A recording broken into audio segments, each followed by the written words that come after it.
church grew at a steady rate of 40% per decade for 300 years.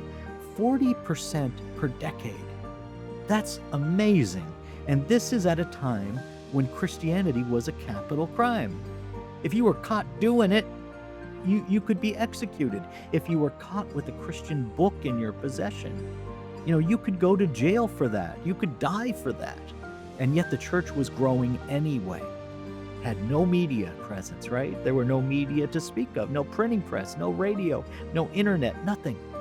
All they had was friendship. And Christianity still spread at that rate. Hello and welcome to a special Parousia podcast. I'm Charbel, your host. Very excited with our guest today. This has been a long time coming.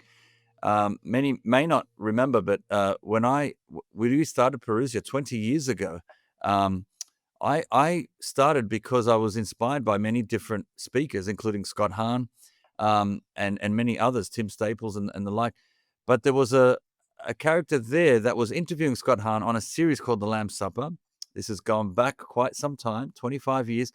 And I remember thinking, wow, this is great. He had some great questions. And I started looking into the work he's doing. He's a church historian, specializes in the first millennia of the church, but is an author, speaker, a co-founder of the St. Paul Center, and is none other than Mike Aquilina, who joins me from the United States. Hello, Mike. How are you? I'm doing fine, Charbel. Thanks for bringing me on. Yeah, it's great. Like I said, this is I've been wanting to do this for a long time. I say Parousia has started out of a need to spread good teaching on scripture, on apologetics, on church history, and you were one of the key characters early in my reversion to learn about the church fathers and appreciate, I guess, what the richness we have in them. And then seeing you did a number of series on EWTN interviewing Scott Hahn as well. So both of you would discuss different topics. Do you know now, 25 years later, since I've been watching, but how many series have you done on EWTN? What are we up to? I think Scott and I did 11 series together. Wow, 11. Yeah. And each one was 13 weeks. Yes, that's a good commitment. And they're probably all available on their platforms now that you could probably think they go back. are. Yeah, I think fantastic. Fantastic. Now, this is your first time on our platform, and little did you know you've inspired me over this side of the world. And 20 years ago, we started this apostolate, and our goal 20 years ago was to distribute those DVDs and CDs. Well, here we are 20 years later, and CDs and DVDs, although they still exist, they're very rare, right?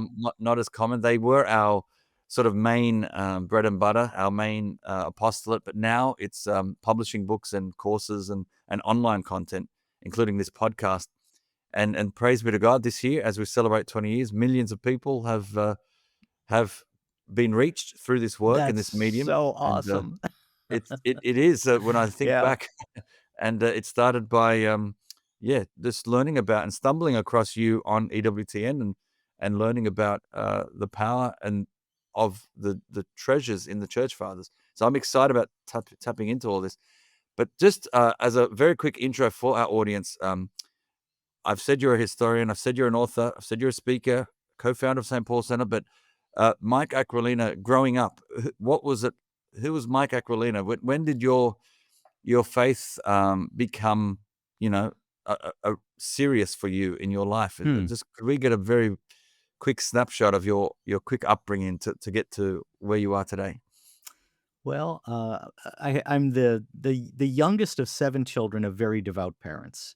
Both my parents were 47 years old when I was born, so I'm a late in life baby.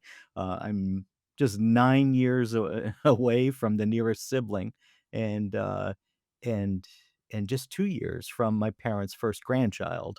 So I grew up with the next generation, really. My parents, as I said, were devout, both of them, and they had different styles of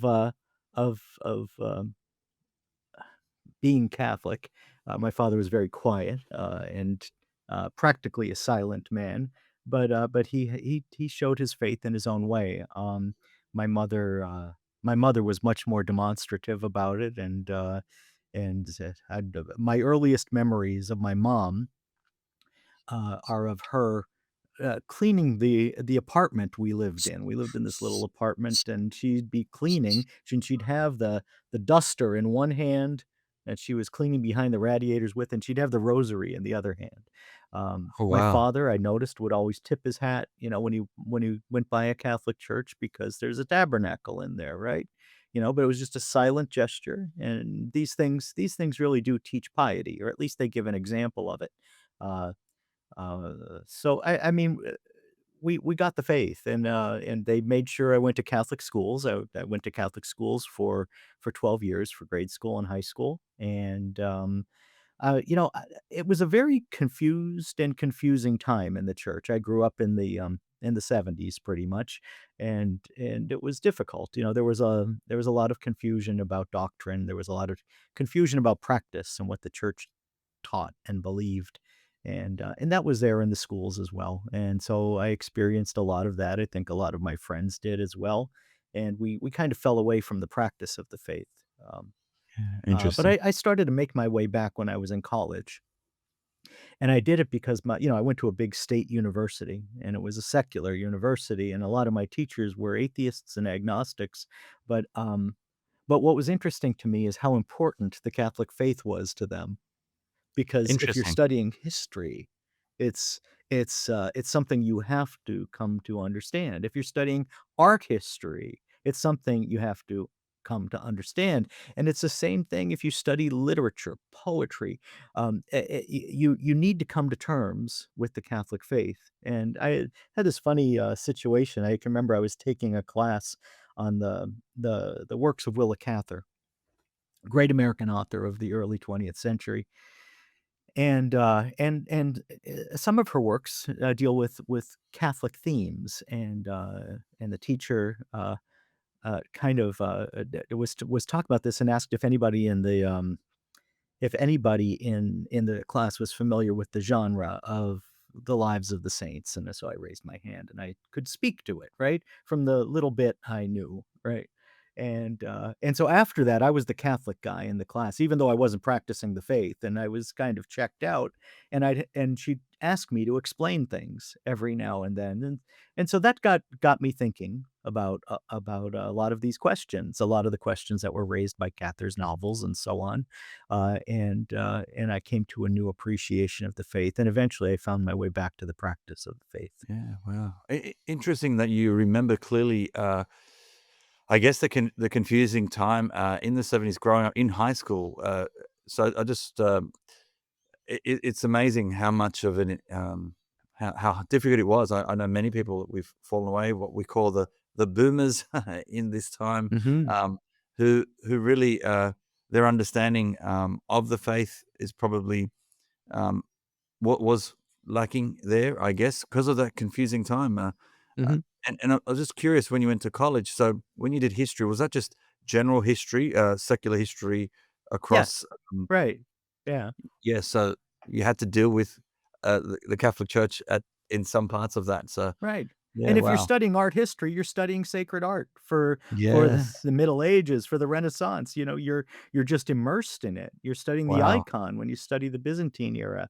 It's so much a part of the fabric of Western civilization that that if you're studying, at least the way we studied back then, I can't say what higher education is like today, but back then our professors were serious. They were serious scholars, and they did want us to appreciate the roots of Western civilization. Yeah. Yeah, wow. Where did you grow up in the United States? Were you close to where you are now? Not about 5 hours away. I grew up in northeastern Pennsylvania, which is anthracite coal country. My grandparents were coal miners, and I moved here about a year after I got married. So I've been living in the Pittsburgh area for just shy of 40 years now. Yeah, okay, okay. Oh, wow. So your, faith, really becoming more serious in your life, would you say by the time you graduated, college, or, was it even before then that, you were sort of leaning what was happening then? When did it, how was your life different after you graduated and moved I on think from? I think it started in my senior year. My closest friend on campus had an awakening about the same time. He had a born again experience, and he was reading a lot of C.S. Lewis, and he'd give these books to me, and I found them engaging. I really enjoyed reading them, and so all of this is going on. It's all kind of simmering, but I don't think I returned to the practice of the faith. I don't think I returned to the sacraments until, um, mm, maybe about a year after I finished college. Okay, Yeah. okay. Yeah, wow, wow. And how long, uh, did you actually work in once you graduated? What was your early career then? Just a bit of I insight. What were you doing then? I worked in publishing from the beginning. I edited a couple of magazines. I actually started working in publishing while I was still an undergraduate. I got an internship my junior year, and I just stayed at the company. So I was there for 3 years. I stayed there for a year after I finished up, and then I took a job in the tech field in Pittsburgh. So I moved to Oh, Pittsburgh. I okay. worked in the tech field for about 8 years, and then my bishop here in Pittsburgh asked me if I would edit the diocesan newspaper. And so I did that for 3 years, and since then, I've been pretty much freelancing. I've been involved in a lot of apostolates. I worked with Scott Hahn and Kimberly Hahn, uh, at the founding of the St. Paul Center, and I'm still working with the St. Paul Center, almost 25 years later. Wow. So yeah, it's been a lot of fun. Yeah, absolutely. When did you get, in this time married? How far off was it after college? When did that happen? I got married, I think about a month and a half after my graduation from Oh, college. wow, okay. Mhm, Yeah, so very soon. So it's all sort of, lots going on. You've come out mhm, of, college, your faith a year later, your faith is serious, you're married, mhm, work now you're being, approached by the church to get involved more. When was your sort of first, I guess, you did articles mhm. and paper editing. What about writing your first book on the faith? When did that come about, and what was that book? Do you remember? Oh, yeah, the first full-fledged book of my own for I should say that the first book I did, uh, that was, um, that was the collected writings of Father John Hugo, and I co-edited that with my dear friend, David Scott. He's now the vice chancellor of the Archdiocese of Los Angeles. Father John Hugo was, the spiritual director of Dorothy Day. And so we collected a lot of his writings together. Some of them had been published, some were had never been published. So we collected them together in one volume, and we published that. I think it was in 1996. In 1996, that was the first book that had my name on the spine. And not too long after that, I wrote my book, The Fathers of the Church. I was invited to do that by the publisher of Our Sunday Visitor because he didn't think there was great demand for it, but he thought that it was needed. It should be there in his product line, right? And so he asked me if I would do it, and I told him, "No, you should get a scholar to do a scholar of the early church." And he said, "Well, we've asked scholars, they don't wanna do it." And so I told him I'd do it. And I did it, and they were surprised, and I was surprised that it actually sold very well, and it ended up becoming a textbook in a lot of seminaries and colleges. So, that book really changed my life. Writing that book changed my life, and I'd say that the 70 books I've written since then have all Wow, been 70. riding off the success of that first book. It's I think I remember that, yeah, it is like a textbook style, a thick book that I've yeah, seen. I wrote it for young people actually, Okay. but then they had me go back and put in footnotes and that sort of thing because they found out that it was being used as a textbook. So, I kind of retrofitted all those things into the book, and, it came out in a 2nd edition and then a 3rd edition. So the one that's on the shelves now is a 3rd edition. Okay. Uh, Who publishes that today? Is that Our still Sunday with the same? Visitors still. Okay, Mhm, still there. Okay, mhm, fantastic. So that's, we're going up to it will be 30 years next year. Is that oh, right? yeah, mhm, Yeah, yeah, 30 years yeah. next year. Wow. Before I move on, because I do want to learn about the story, how you met Scott and then EWTN, and I've got a whole range of books right here. You're an author of quite a few. I've only got a small fraction of what what you've done, but fathers of the church.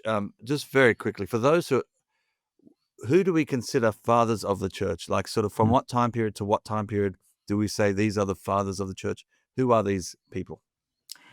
They're the great teachers and writers of the first, say 700 years of the church's life. Okay, we usually say it begins with uh, the generation of the apostles, their ministry, right? Because the apostles had disciples, right? And Mhm. we have the writings of some of those. We have the writings of Clement of Rome. We have the writings of Ignatius of Antioch, and Polycarp of Smyrna. These are men who knew the apostles, who Wow. learned the faith from those who had sat at the feet of the Messiah, right? And so they're that close. They're that close. And then those men made disciples, and we have their writings too. Men like Irenaeus of Lyon, and then it goes down from there. We have writings by people who learned the faith from Irenaeus. So it keeps going down through the centuries. But we usually mark the era of the fathers, the patristic era, as beginning in that generation of the apostles and then extending to 750 AD in the East and about 630 AD in the Okay. West. Oh, interesting. Interesting. I didn't realize it was that long into it. Yeah, so that's very interesting. Yeah. Do we know, I mean, in general, how many um, are there East and West? Are we talking hundreds that we look at, or dozens, or what's the sort of scope of who we call the fathers? Well, there's no canonization process, and there's no official list of the Okay. fathers. It's kind of what's handed on that Hmm. these are those figures we look to as authorities in the church, right? We still look to them as fathers in the family, as holding authority that's still valid today, right? So we can go back to them and know that they're reliable. And we usually say there are four marks of a church father. One is holiness of life, sanctity, right? So most of them will have that st before their name, right? They'll be saints. Um, Okay. Yes. Another one is sound doctrine, orthodoxy, the way as we say it today. But they're teaching the truth. They're teaching the generally accepted truth of the Catholic faith. The third uh, is is church approval, that they have been cited as authorities in official church documents, either the teachings of the popes, the catechisms, some official teaching of the church, they've been cited as authorities. And finally, simply antiquity.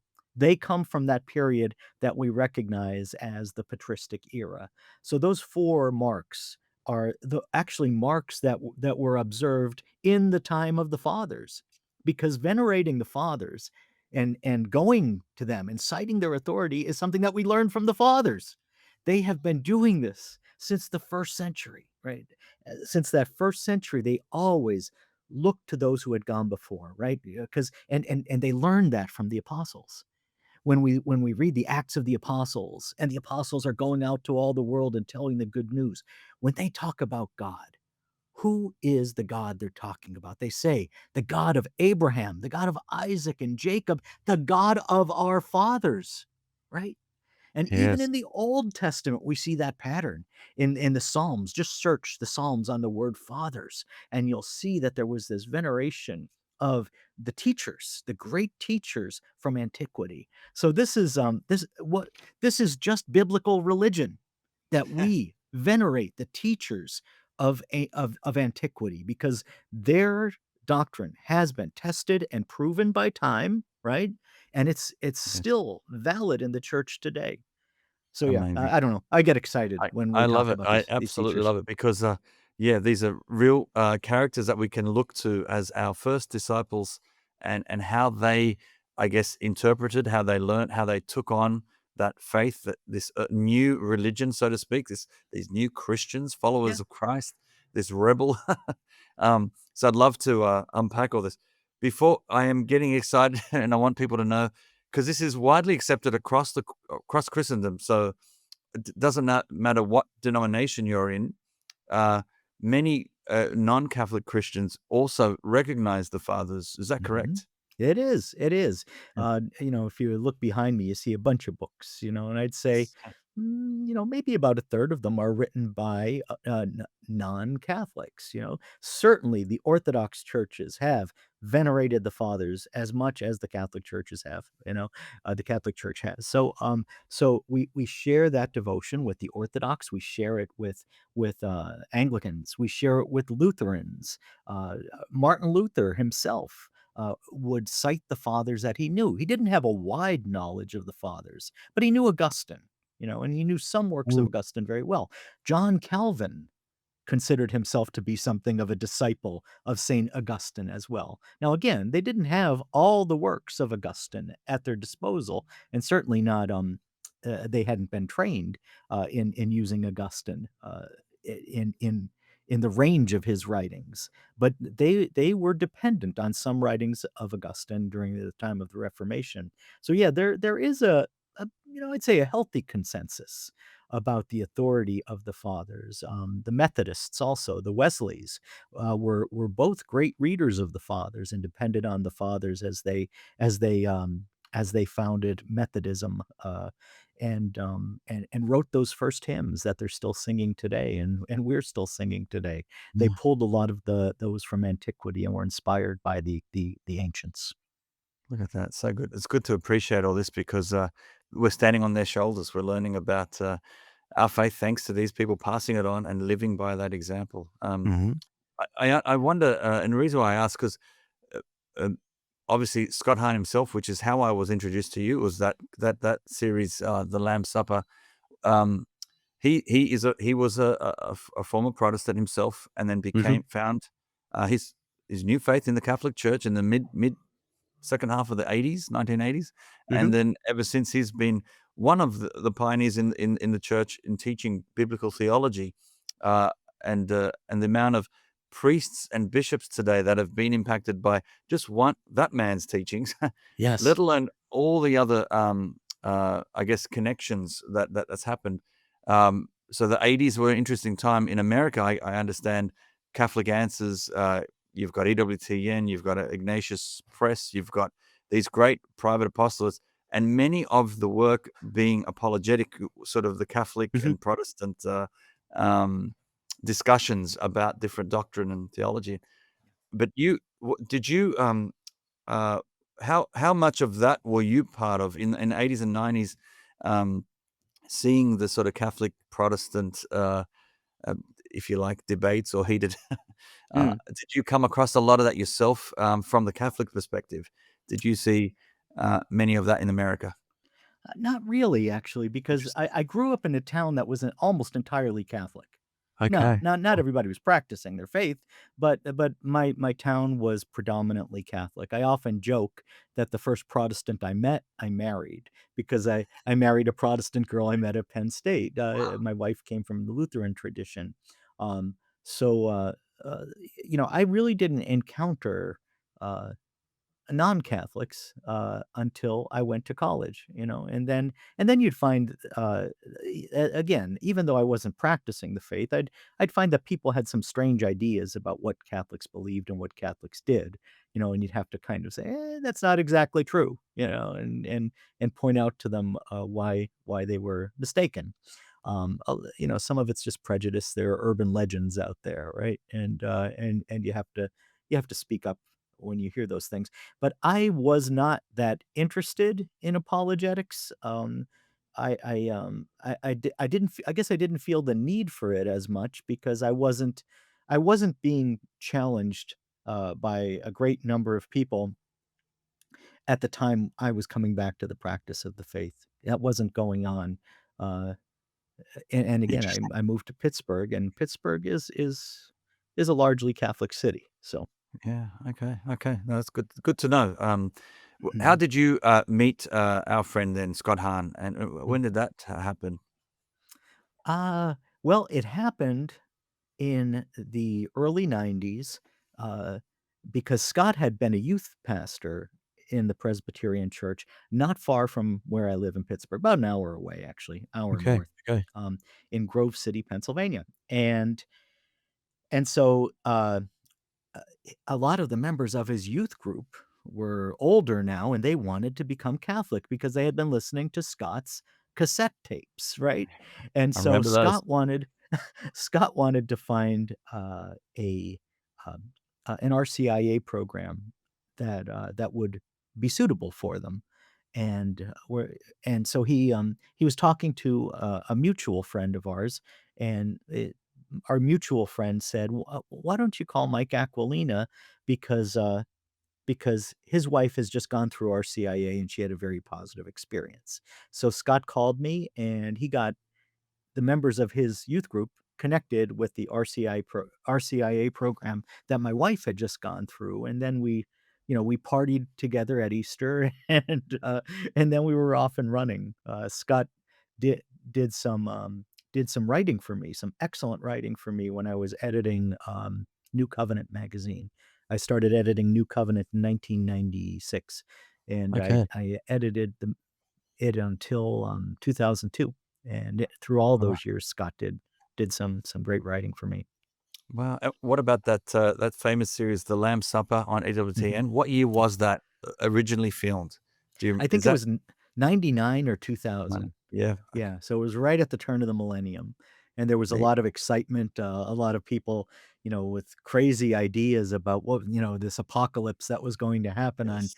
on January 1st, 2000, and so we caught a bit of that, and because people were interested in the book of Revelation. But Scott was doing something much different with the book of Revelation. He was kind of decoding its liturgical imagery, and it's a liturgical setting, really. So he caught the attention of a lot of people. Then that book sold phenomenally well. That series um, just caught the attention of a lot of people, and I think it did a lot of good. Yeah, absolutely. That was, as it did for me. I just came back to my faith. Mhm. I had my encounter with Christ in middle of '99, but then discovered EWTN in 2000, Ah, okay. and then it was a retired priest friend of mine who introduced me to those St. Joseph Communications cassettes, if you remember those. Yes, And yes. that's how I started. And so that was 25 years ago when I started to listen to these talks. And that's what led to, I guess, this apostolate we're doing now. And that's why Mhm. it's so interesting. My first series was The Lamb's Supper, my first video series. And the first audio was What is the Covenant, which I remember Oh, yeah, clearly as yeah, well. yeah. So that Mhm. that that sparked a whole journey of learning and education in the faith and giving me my foundations. And I thank God for Father Chris, who's not with us anymore, but Mm. he introduced me to both you and Scott and those cassettes. So that was the beginning of something that's really transformed my life in a big way. So That's I'm awesome. glad I finally can join the dots now. But can we have a bit of fun with, say, the church fathers? What I'm interested in is some of the sort of just in general, people may not appreciate, but the time of the early, let's look at the first few hundred years of the church, um, how difficult it was to be a Christian in that time. Mhm. We forget actually very, very easily being here in 2025. And I mean, in some ways, we're feeling similar sort of hostility in some parts of the world still against Christians. And certainly Mhm. in some of the even what would have been evangelized countries have now even become a bit hostile to the Christian message. Mhm. But in the very early church, after those apostles went out and started to preach, and we understand pretty much all of them were martyred, most of them anyway, uh, and then their sort of disciples. How how hard was it in those first few hundred years to be a Christian? Um, can you give us a little just taste and an appreciation of what it was like for the early church and the followers of Christ? Well, we can see already in the Acts of the Apostles that Christianity tends to uh, draw persecution to itself, right? It just tends to bring about opposition, even though it's a way of peace, even though it's just offering salvation, and it's not coercing people. It does bring about great opposition. We see that all through the Acts of the Apostles. Very early on in the church's history, you have the martyrdom of Saint Stephen, which kind of ignites a persecution of the church in Jerusalem, and then Paul wants to bring this and and spread it to Damascus in Syria, right? So he's moving out from Jerusalem, and he intends to persecute the church even further. Through the rest of the Acts of the Apostles, we find Paul and Barnabas and others encountering opposition in many of the places where they went. They would go and they would teach in the synagogues, and they would encounter eventually a group of people who would oppose them. Eventually, they'd be stoned or something, or thrown out of the town. So this is something that's been there from the beginning. The book of Revelation just assumes that persecution is kind of a way of life, for Wow. Christians. Uh, uh, uh, it's brought to another level around in 64 AD, when uh, Nero blames the Christians for the fire that destroyed much of Rome, and he makes them scapegoats for the fire. He says that they set it, and so laws, anti-Christian laws, for the first time end up on the books. Christians are prosecuted for a crime called hatred of humanity. And ever after that, it's easy to cite those laws in order to persecute Christians in your own town, in your own city, in your own village, wherever you live. It just makes it easier to go on. And this goes on for 270 years or so, right? It goes on for a long time. It's not a constant. Um, it's not a constant thing. It's not as if you have Christians being persecuted uh, with full intensity all the time. Now, there were moments of really intense persecution. If you look through the archaeological record, if you look through history, you find that in the middle of the 3rd century, there was a very intense persecution during the time of Decius. At the end of that century and into the 4th century, you have the famous Diocletian persecution, and that was widespread, and it was thoroughgoing. Some historians call it a Holocaust because of the numbers of Christians who were killed. So it wasn't something that was constant, but it was always there in recent memory, and there was always uh, a time. Christians were waiting for the other shoe to drop all the time. They knew the laws were still on the books. And it's just like if you were living in the American South, right? And you're living there as a Black American, and you're living knowing that there's this history of lynching that goes on. So even if it hasn't gone on for 10 or 15 years, it's there, right? And you do Mm. live with a certain kind of fear. And the Christians lived with that kind of fear for those centuries, those early centuries, and it was something real. You could be deprived of your property.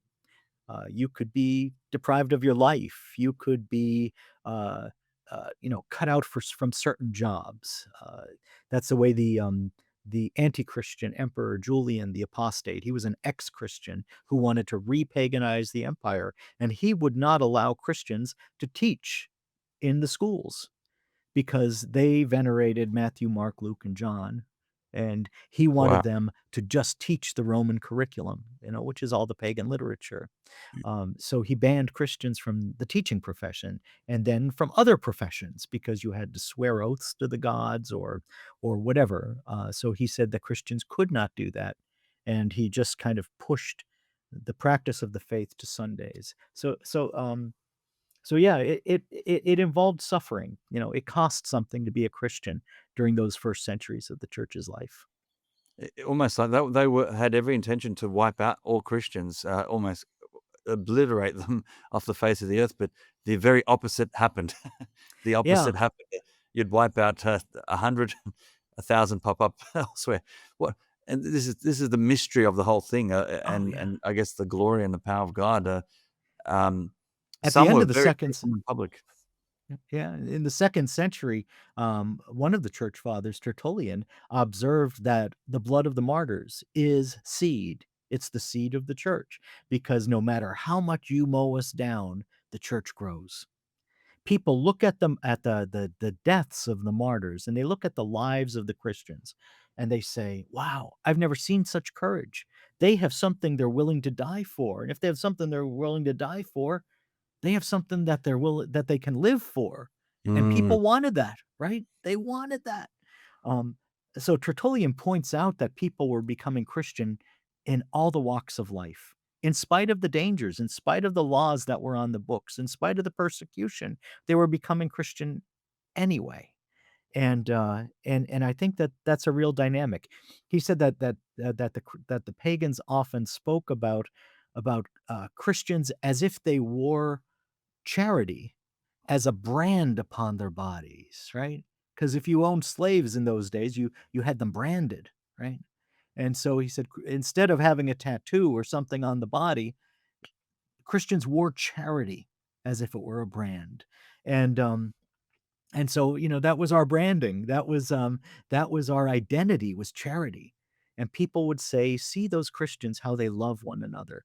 And when they see that kind of care that existed in the Christian community, they wanted a piece of that, right? mm, Who wouldn't? Who wouldn't?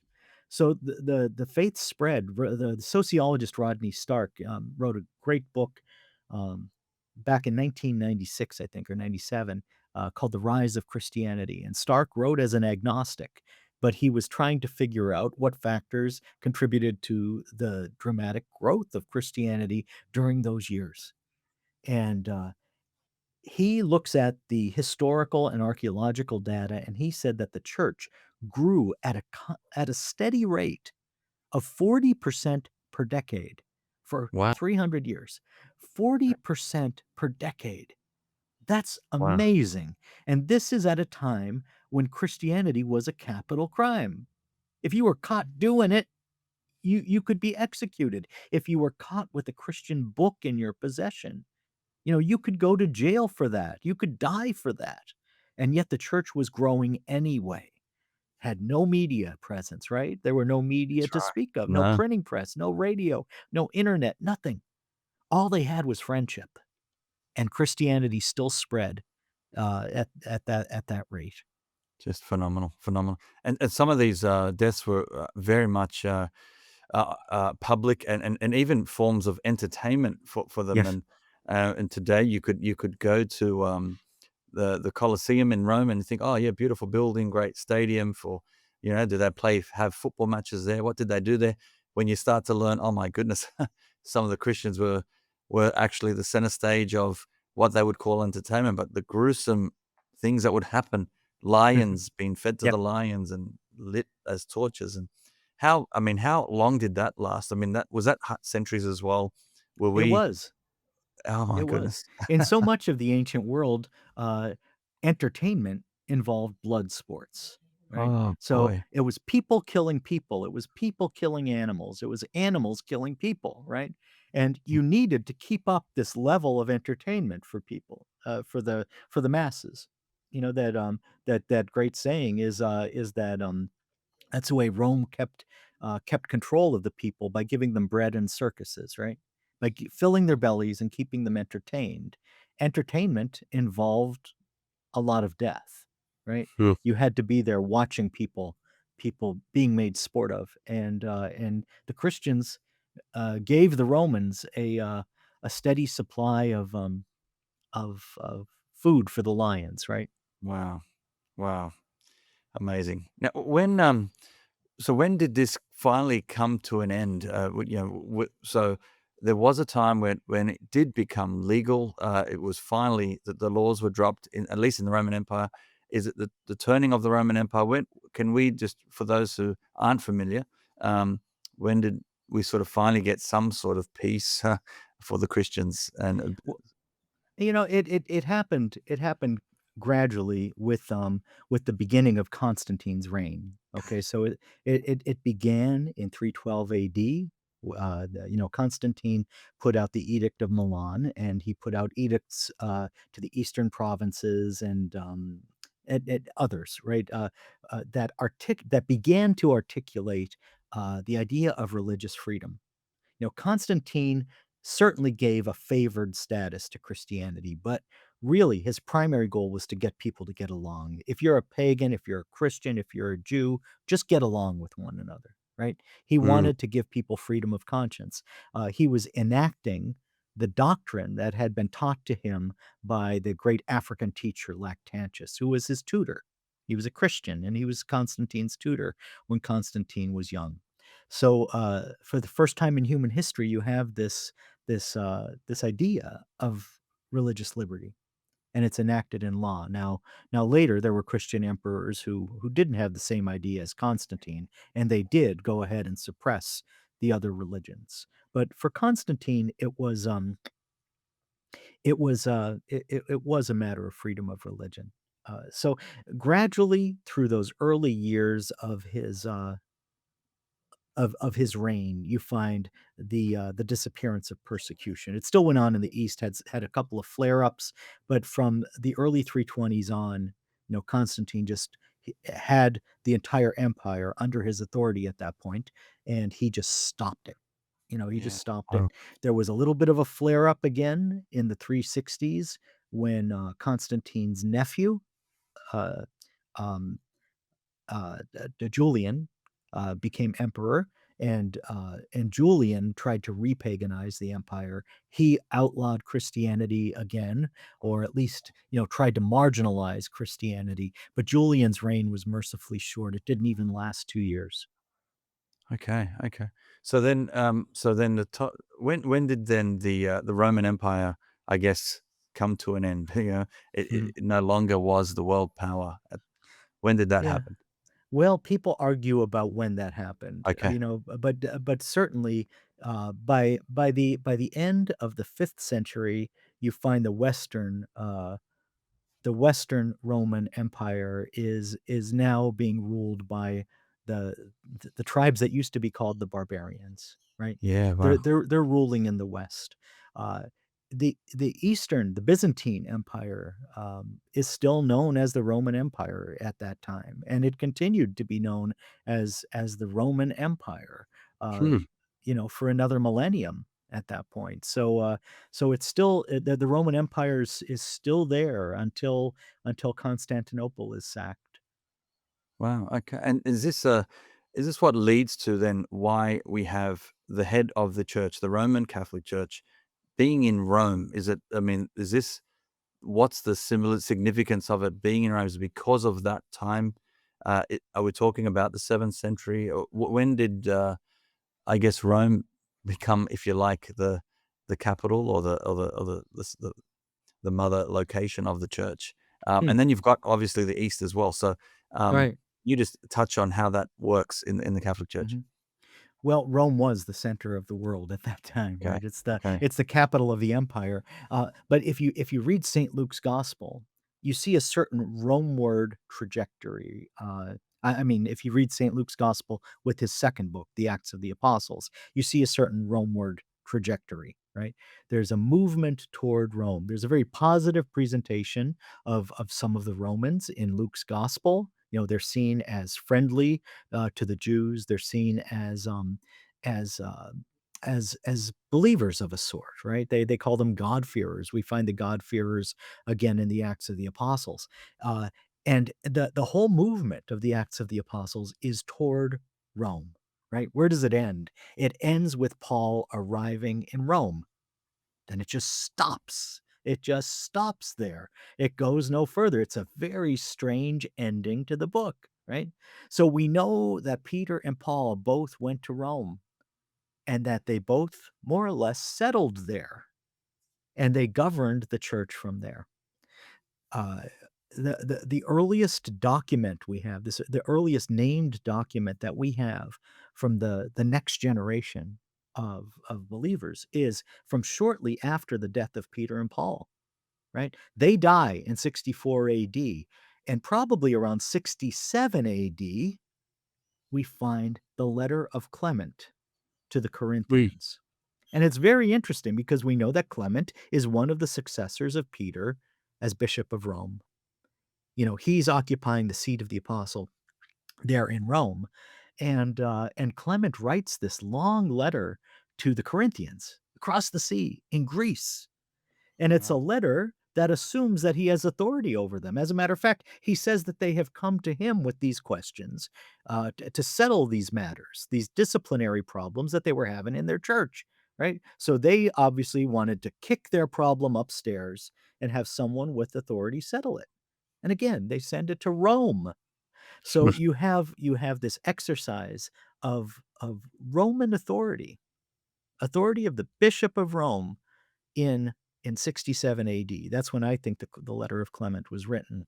A Yeah, hundred yeah. years later, you find one of the bishops of Corinth, Dionysius of Corinth, saying that letter of Clement is still read in the liturgy in Corinth. So it's read as if it's scripture. That's the kind of authority he Wow, had there, right? wow. And it's a beautiful letter. It's a sustained argument, and it's a letter to the Corinthians that I think is about twice as long as Paul's 2 letters to the Corinthians combined. It's, Okay. uh and it's just a beautiful argument from science, from nature, from Scripture, from the Old Testament, from the New Testament, and in it, twice, Clement claims to be speaking with authority that's divine. He invokes his authority as the authority of Jesus Christ once, and he invokes his authority as the authority of the Holy Spirit once. So he's saying these things, and people aren't saying, "Whoa, Clement, you're going too far." No, they're accepting it, and 100 years later, they're still reading it aloud in the Wow. in the liturgy. So Can so people, find that easily, that oh letter? yeah, Is that something yeah. today? Where would you recommend that? Is it in any of your books, or I guess you Oh, referred sure. to it? Sure, Yeah, but where you can can they go? read it in its entirety in a pretty good translation at newadvent.org. Okay, Okay. newadvent.org. You'll find Clement's letter to the Corinthians. If you want to get into a program of reading the fathers, I'd say the best thing to do is to start there with Clement and then read the 7 letters of Ignatius of Antioch, who's Mm. writing just a few years later. He's writing in 107 AD. Again, we're talking about very early in the church's history. And Ignatius, too, is someone who knew the apostles and received the faith from the apostles Wow. themselves, right? And he's witnessing to what the church looked like. He's on his way to his own martyrdom, and he doesn't care. He wants to write letters of encouragement to the churches along the way, and he does that. They're gorgeous letters, and they give us the snapshot of what the church looked like then. What do we learn? Well, the church had a hierarchy: Mm. bishop, priest, deacon. That's the hierarchy he Right in the describes. early days. And he speaks of the authority of all 3 of those offices. And he's not arguing for this. He's just assuming that this is what we all believe. He calls the church Catholic. He calls it Wow. universal, okay? Because that's what it is. There's not the faith practiced one way in Philippi and another way in Rome. No, the faith is the faith wherever he goes. And that's why Clement can say the same things to all of these different churches along the way and assume that they all have a church with the same structure, the same doctrine, the same beliefs. And he's very forthright about saying that Jesus is true God, that Jesus is true man. He's arguing for all of these things that would be developed over the next centuries, but he's saying them there already in 107 AD. And what's Wow. at the center of the church as he knows it? It's the Eucharist.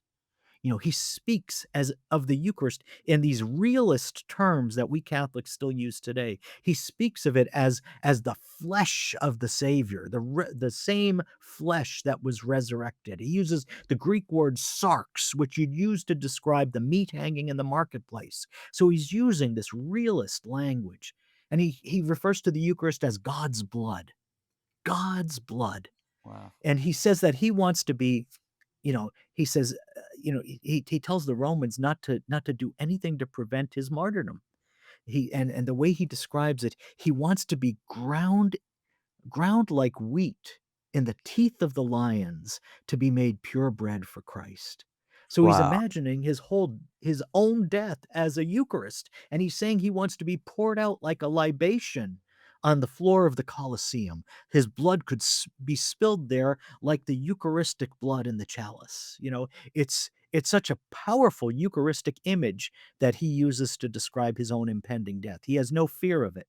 He wants to go forward to it. Jesus is such a strong presence in those letters.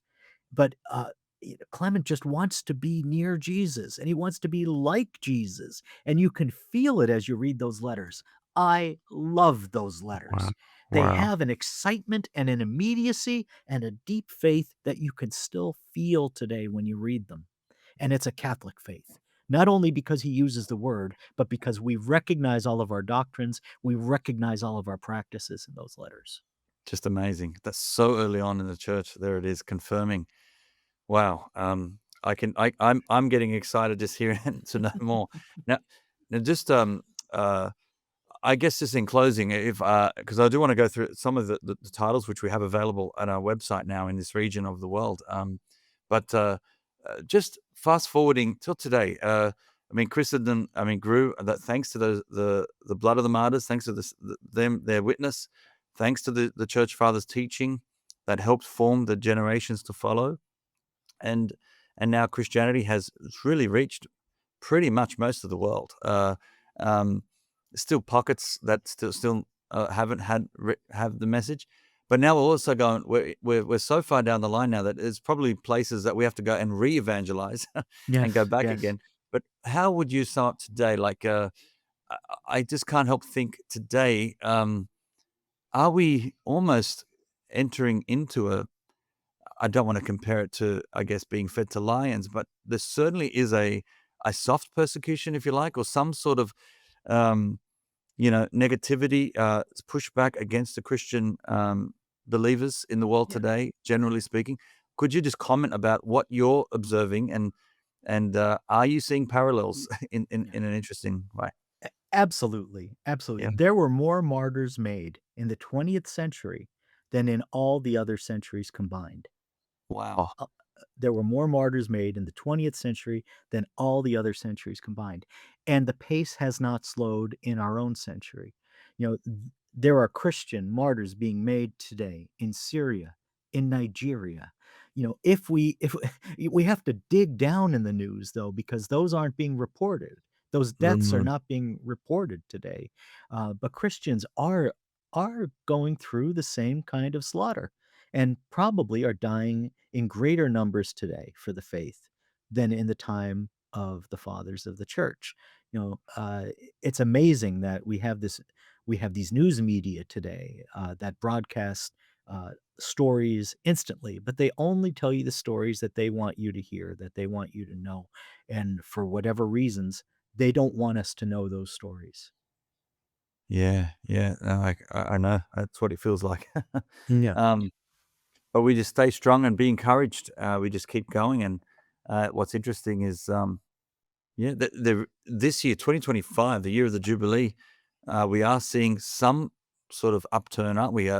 Adult baptisms higher than they have been in my lifetime, I could say. I Um, I Amazing. just made my first trip to the United Kingdom ever. I had never been there before. I spent time in England, and while I was at Oxford, it was Corpus Christi, and I marched in a Corpus Christi procession with more than 800 people right Wow. down the main thoroughfare, there in Oxford, you know, we did a circuit there, in the midst of the colleges in Oxford, and I was amazed by the vitality of the church in Oxford.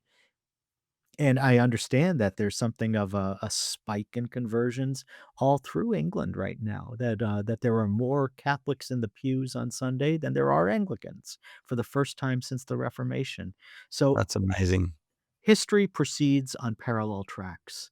You know, evil goes forward, yes, but good is going forward too. Now, at the distance of 2,000 years, we can read the ancient history of the church and we can see that for ourselves. But it's happening in real time right now.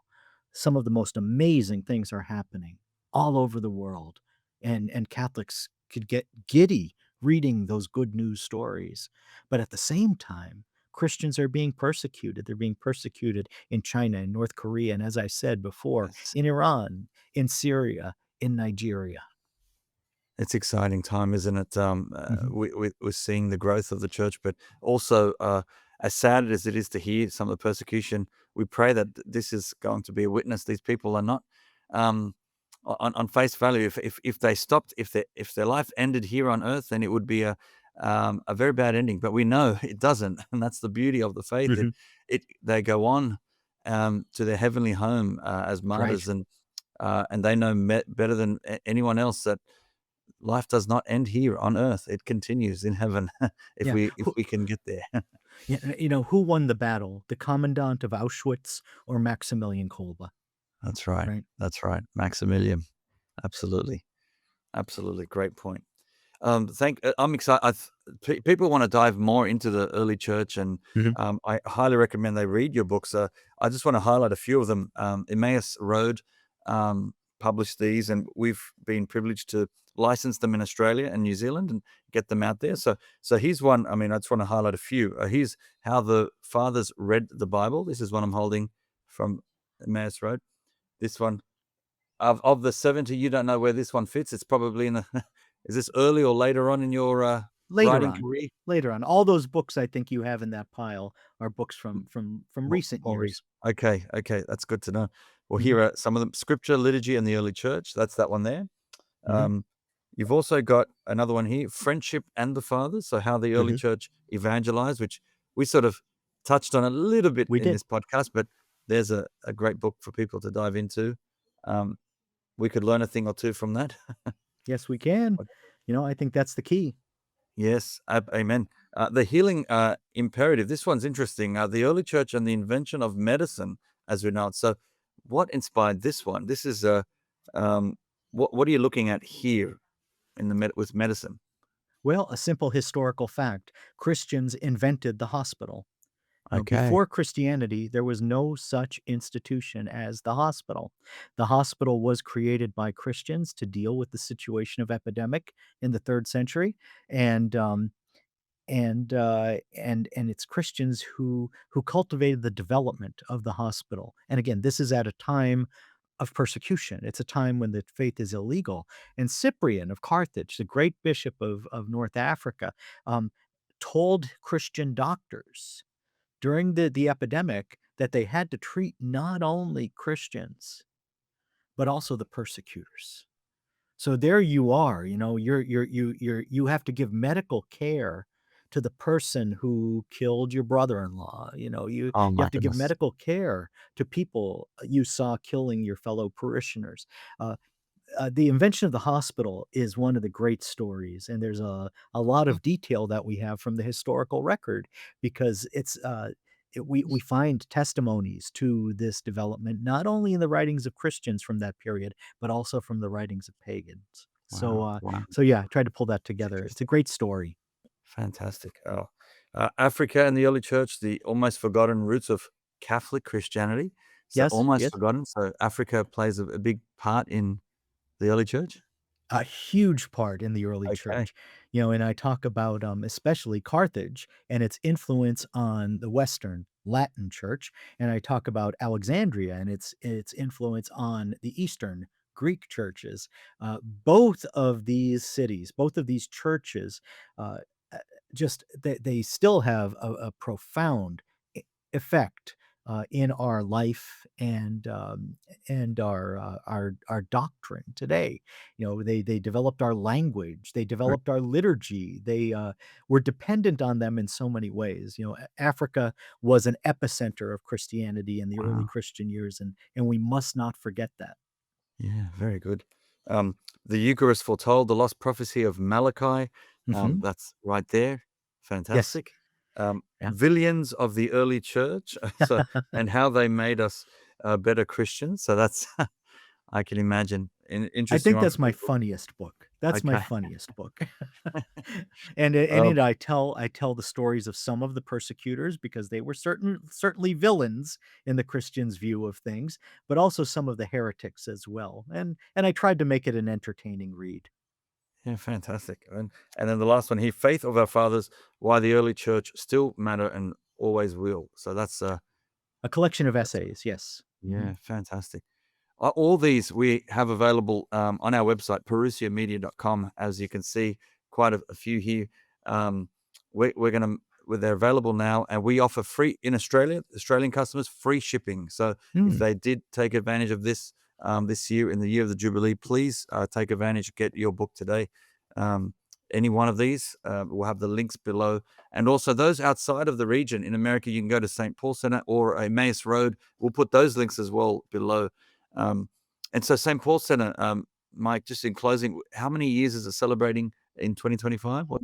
Next year it will be 25 years. Wow. It was fall of 2001 that we got things going. And as I said, it was Kimberly and Scott and me who signed the first papers, Wow. and it's been growing pretty steadily since then. We've had kind of a real spike in growth in the last few years, just because I think people have come to an appreciation, especially of the work that we do for clergy in the United States, and we're now drawing clergy from all over the world to our priest conferences. Our priest conferences are now the largest gatherings of their kind in America, and we do it 3 times a year. So we're number 1, number 2, and number 3. That's amazing. That's amazing. Wow.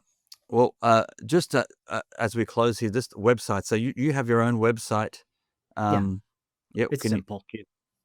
How do we do it? It's a simple website. It just kind of has my bio up there and some of my books. If you want to find my books at a decent price and you're in the United States, there's Catholic Books Direct is carrying Okay. my books All right. for Excellent. people in the States. And if you're in Australia, you buy them from Parousia. So it's Yeah. that simple. Very good. There is a website with your name, though. Isn't that correct? Yeah, Mike Aquilina? mikeaquilina.com. It takes you to the same place. All right. Excellent. Very good. We'll put the links below. Thank you. And St. Paul Center, of course, as well. Those who want to learn more Yeah. about that. It's fantastic. I want to thank you for your time. Thank you so much for joining me today. And I'd love to get you back on. Maybe we can get more specific on topics. But this was Anytime. just a great introduction. I'm quite excited that you've whet the appetite, and I hope I've inspired others to look more into the church fathers. No, anytime. You just call. I'll be there for you. Thank you so much. And God bless you, Mike. We'll be in touch. And I want to thank everyone else for watching. Thank you. I hope you enjoyed that discussion with Mike Aquilina. Again, all the links below. Please get a copy of any one of his books. Amazing work there. And I hope you've been inspired as much as I have. If you've liked this episode, please like, subscribe, share with family and friends. Get it out there. We are on both YouTube and all the podcasting platforms, as well as all the social media as well. So please like, subscribe, follow, and share this material. We're putting a lot of free content out there so you can be inspired and grow deeper in your own faith. I am Charbel, and that's another Parousia podcast. Until next time, God bless.